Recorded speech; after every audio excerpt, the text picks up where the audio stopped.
Praise the Lord. The best wishes to you and your family members in the name of God. దేవుని నామమునకు మహిమ కలుగును గాక.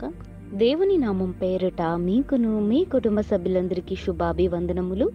ఈరోజు దేవుడి వాగ్దానము, టుడే గాడ్స్ ప్రామిస్. మీరు స్వస్థత పొందునట్లు ఒకని కొరకు ఒకడు ప్రార్థన చేయుడి. యాకోబు రాసిన పత్రిక 5వ అధ్యాయం 16వ వచనం. Pray for one other that you may be healed. The book of James chapter 5 verses 16. క్రీస్తునందు ప్రియమైన సహోదరి సహోదరులారా, మన దేవుడైన యెహోవా ఈ ఉదయకాల సమయంలో మనతో చెప్పుచున్న మాట, మీరు స్వస్థత పొందునట్లు ఒకని కొరకు ఒకడు ప్రార్థన చేయుడి అని దేవుడు యాకోబు భక్తుడి ద్వారా దేవుడు మనందరితోనూ మాట్లాడుతున్నాడండి. అవునండి, దేవుడు మనలను ప్రార్థించమని కోరుచున్నాడు. ఇతరుల గురించి, మన ఇరుగుపొరు కుటుంబాల గురించి ప్రార్థనలు చేయాలి. ఒకరి పట్ల ఒకరు వినయము విధేయత చూపాలి. ప్రార్థనలు కుటుంబంగా చేరి, సంఘముగా చేరి ఈ దినమున దేవునికి ప్రార్థించేవారుగాను ఉండాలి. అలాగే ఎందరైతే అనారోగ్య పరిస్థితులను బట్టి, స్వస్థత లేక ఎందరైతే బాధపడుతున్నారో వారిని బట్టి ప్రార్థించాలి. వారు ఎంత నరకయాతన పడుతున్నారో, వారు స్వస్థత లేక అనారోగ్య పరిస్థితుల్లో వారు సరిగా ఆహారము లేక, బలము లేక, నీరసముతోనూ ఏమీ చేయలేని నిస్సహాయ స్థితిలో ఉన్న వారి గురించి మనం ప్రార్థనలు చేయాలి.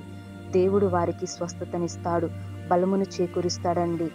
దేవుడు గొప్పవాడు, సమస్తమును జరిగించువాడు, స్వస్థపరచు యెహోవాను నేనే అని దేవుడు మనందరితోనూ అంటున్నాడు కదా.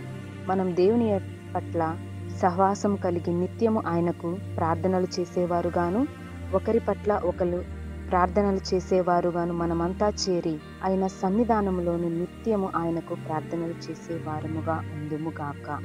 ప్రార్థన. జీవము గల దేవా, దయగల మా తండ్రి, నీ యొక్క శ్రేష్టమైన ఘనమైన నామమును బట్టి మిమ్మలను ప్రార్థిస్తున్నాము దేవా. నీకే వందనములు, స్తోత్రములు.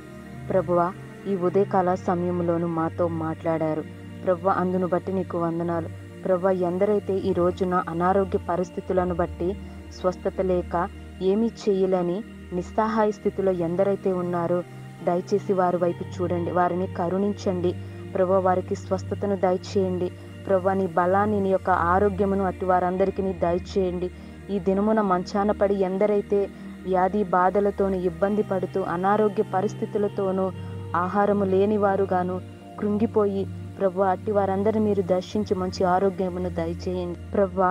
నీవే వైద్యునికే పరమ వైద్యునివై ఉన్నావు ప్రభువా, మీరే సహాయమును దయచేయండి. ప్రతి ఒక్క బిడ్డను మీరు దర్శించి ప్రతి ఒక్కరికి స్వస్థతను దయచేయండి. ఈ ఉదయకాల సమయంలో దేవా, మా ప్రార్థనల యందు ప్రభువా నీ యొక్క కరుణ చూపించండి ప్రభువా. మా ప్రార్థనలు ఆలకించండి, మా ప్రార్థనను నీ యొక్క పాద సన్నిధిన చేర్చుకొనమని నజరేయుడైన యేసుక్రీస్తు నామమున ప్రార్థిస్తున్నాను తండ్రి. ఆమేన్.